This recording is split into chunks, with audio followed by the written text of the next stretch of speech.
Bem-vindo a mais um módulo do nosso curso de psicanálise e hoje falaremos sobre algo muito interessante dentro do processo terapêutico da psicanálise. É uma ferramenta que não faz parte da psicanálise tradicional, mas que foi inserida como ferramenta, assim como a terapia cognitivo-comportamental, que vocês ainda terão esse módulo. Vamos falar hoje sobre PNL ou neurolinguística. O termo PNL significa programação neurolinguística e é algo extremamente interessante, muito útil, que você vai usar com certeza no consultório psicanalítico e obterá resultados muito satisfatórios com essa ferramenta. Vamos conhecer. O que é programação neurolinguística ou simplesmente PNL? É o estudo da estrutura da experiência subjetiva. Ela estuda os padrões ou a programação criados pela interação entre o cérebro, neuro, a linguagem linguística e o corpo. A PNL estuda como o cérebro e a mente funcionam, como criamos os nossos pensamentos, sentimentos, estados emocionais e comportamentos, e como podemos direcionar e otimizar esse processo.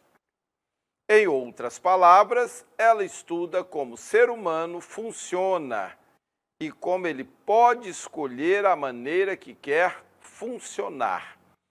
Então, vamos ver essa introdução. O termo PNL, programação neurolinguística. Esta programação, ela ocorre de forma natural quando nos desenvolvemos.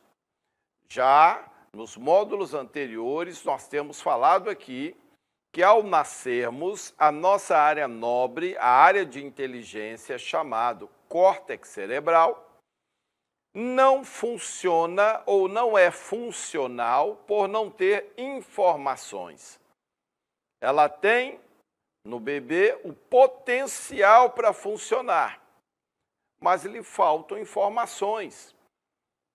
E estas informações virão nas interações com os pais, com a família e com todas as pessoas que, pouco a pouco, terão oportunidade de se relacionar com este ser em desenvolvimento.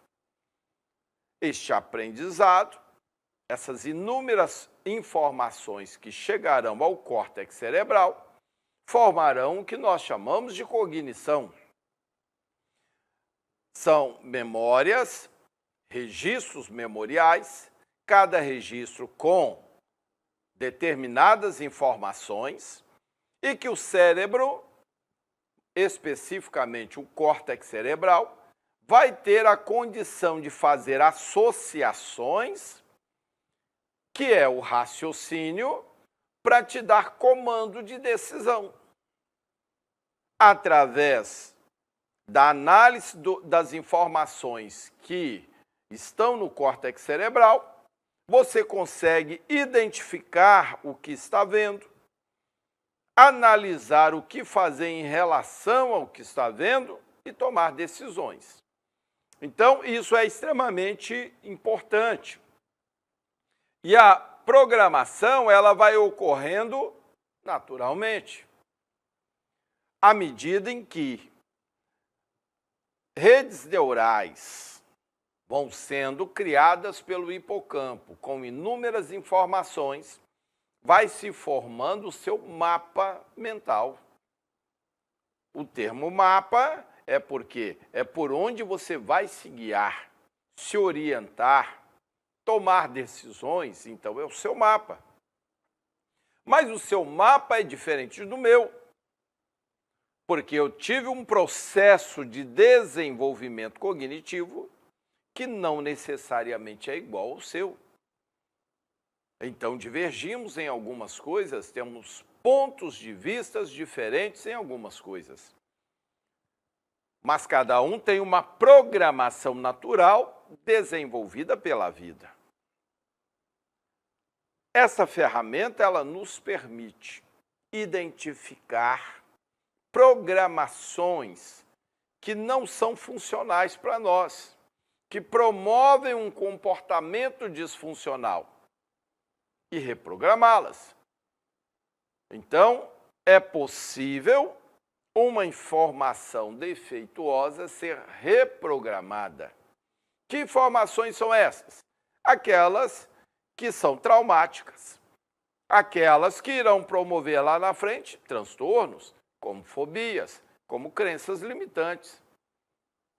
Então, nós agimos na fonte, nós trocamos a informação para que o córtex cerebral, diante de determinadas situações, ao invés dele acessar informações defeituosas, ele encontre a que nós reprogramamos. Em síntese, reprogramação neurolinguística é isso. Mas vamos conhecer mais sobre esta ferramenta muito importante. Ela estuda como se processa o pensamento. Pensar é usar os sentidos internamente.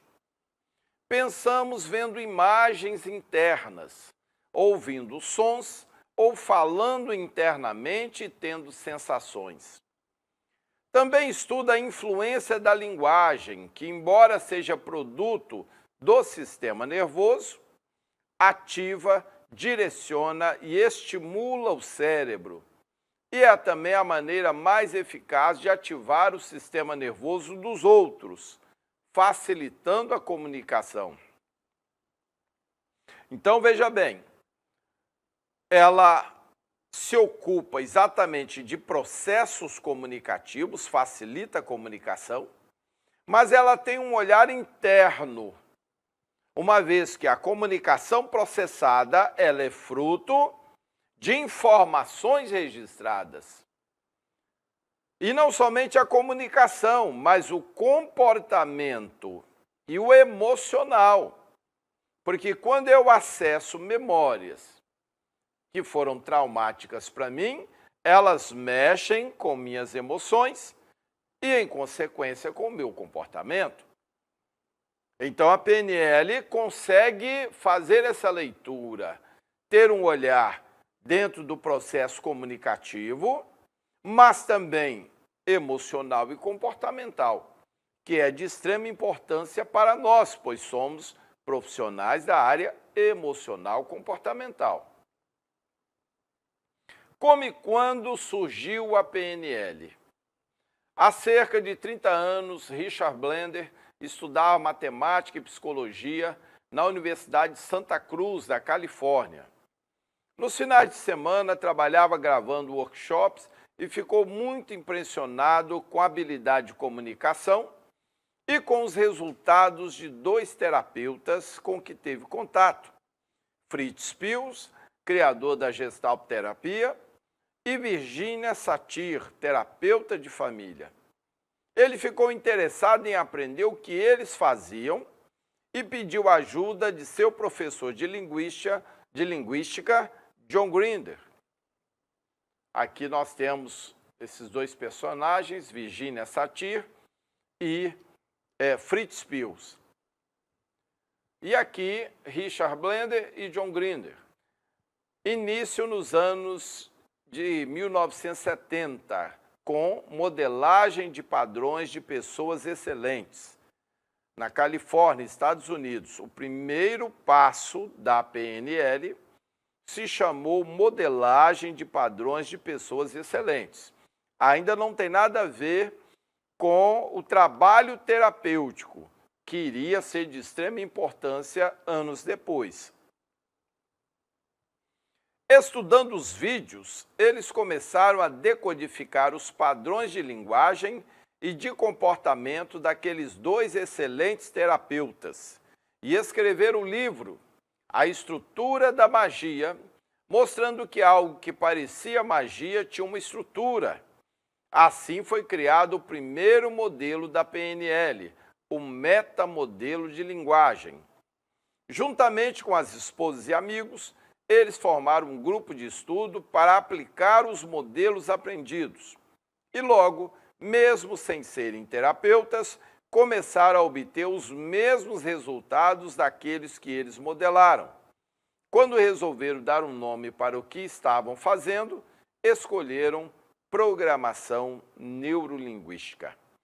Então, veja bem, começa com Richard Blender, fazia alguns trabalhos, ele ainda era um estudante, não tinha ainda se graduado, e para ajudar a pagar os seus estudos, ele fazia alguns trabalhos de filmagem, edição de vídeo, e era comum ele participar de seminários, de congressos e fazer, então, o registro daqueles seminários.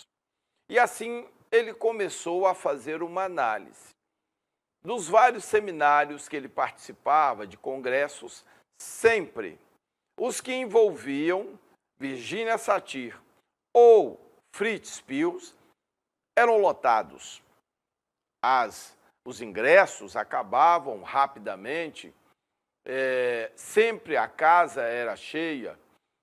O envolvimento do público, a participação nos seminários era diferenciada, era muito mais envolvente em relação a outros terapeutas. Ele também observou o seguinte, como ele gravava os vídeos e tinha a oportunidade de revê-los, ele observou que os assuntos eram os mesmos. Assim como Virginia Satir e Fritz Perls eram doutores, os outros também tinham os mesmos conteúdos. E então, por que não obtinham o mesmo sucesso desses dois? Encucado com isso, ele vai procurar seu professor na área de comunicação. E aí, ele expõe aquilo que o inquietava e pede a sua ajuda para que juntos pudessem resolver esse enigma. O que esses dois tinham como diferencial? Envolveram então suas esposas e aí passaram, tanto Richard Blender como John Grinder, a estudar os vídeos e a tentar copiar. Copiar o quê? A forma como se comunicavam, como interagiam, como se relacionavam, como expunham o conteúdo do seminário. E, de tanto assistirem aqueles vídeos, assistirem a performance desses dois, eles começaram, então, a fazer exatamente igual. Para testar se este era, de fato, o segredo, eles, então, começaram a dar palestras dentro do assunto da área de terapia de família, que não tinha nada a ver com a área de nenhum dos dois. E, pasmem, o retorno foi excelente. A cada novo seminário, mais pessoas, melhor envolvimento, melhor retorno, feedback. E eles, então, perceberam que tinham descoberto o segredo. Eles criaram, então, uma ferramenta chamada metamodelo.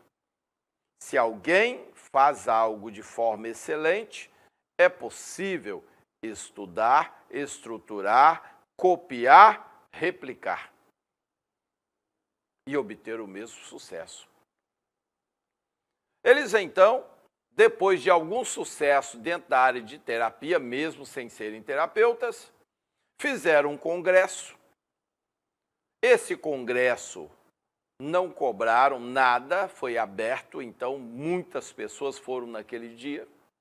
E aí anunciaram o segredo. Nós não viemos falar sobre terapia de família. nós viemos falar do metamodelo.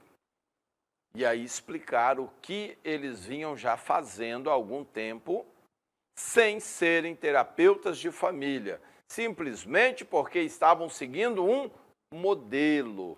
Metamodelo é exatamente isso. Você estabeleceu uma meta que é ser exatamente igual ao modelo original. E naquele dia nasceu algo que você lida demais. E todas as pessoas que você conhece faz parte do mundo moderno chamado franquia. Muitos empresários que lá estavam imediatamente tiveram uma grande ideia. Eles já tinham muitas lojas, já tinham uma empresa consolidada, mas era o máximo que davam para fazer a gestão.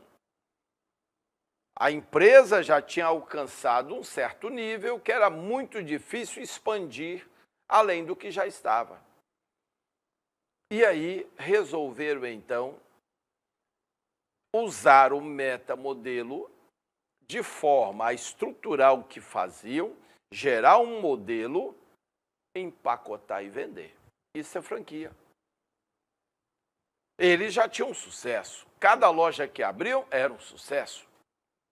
Então já havia um modelo de sucesso. O que fizeram foi isso. Franquia é você adquirir o direito de usar uma marca, de usar o modelo de sucesso de alguém. Você paga um bom valor, mas você tem a certeza, eu vou montar e vai dar certo. Já é um modelo de sucesso. Então eu só preciso fazer exatamente igual. E aquele que te vende a franquia, ele ainda lucra fornecendo uma série de coisas. Vamos citar exemplos de algumas. Bob's, McDonald's, Imperador. Então, o que eles fazem? Não somente é a franquia, mas o molho específico, a fórmula para se fazer aquele lanche. O Subway, por exemplo, outra franquia. Então, em várias áreas, calçado, roupas, você tem hoje perfumes. Em todas as áreas hoje, as grandes empresas se multiplicam, alcançam nações por causa de franquia. E onde nasceu a franquia? Na PNL. No metamodelo. Foi o primeiro grande passo da PNL.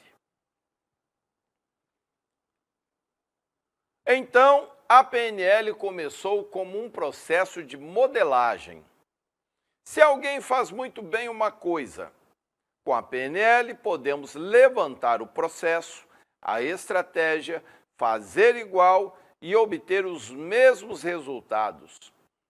A PNL logo se expandiu para além do campo da comunicação e da terapia e começou a ser utilizada no campo de aprendizagem, saúde, criatividade, liderança, gerenciamento, vendas, consultoria e treinamento em empresas. Nos Estados Unidos, ela se expandiu praticamente para o mundo todo. Então, nós estamos vendo aqui, uma série de franquias, KFC, McDonald's, Pizza Hut, Burger King, Havaianas, Chili Beans. Olha, é uma infinidade. Boticário, Subway, Cacau Show, CVC.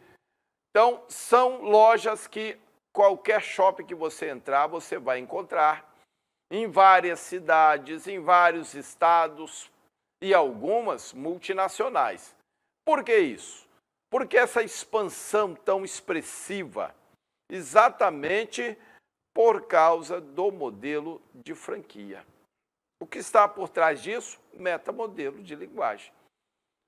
Há um negócio de sucesso, há um modelo de sucesso. Nós o estudamos, o estruturamos, copiamos e replicamos. A partir daí, nós alcançamos o mesmo sucesso do modelo original, se tudo for exatamente igual. É lógico que, sem o processo de franquia, você jamais poderia fazer isso. Está copiando um modelo de alguém. Você seria processado. Mas, através da franquia, você pode escolher a área que quer trabalhar, a empresa que você julga sólida e adquirir a franquia. E dessa forma, é sucesso garantido.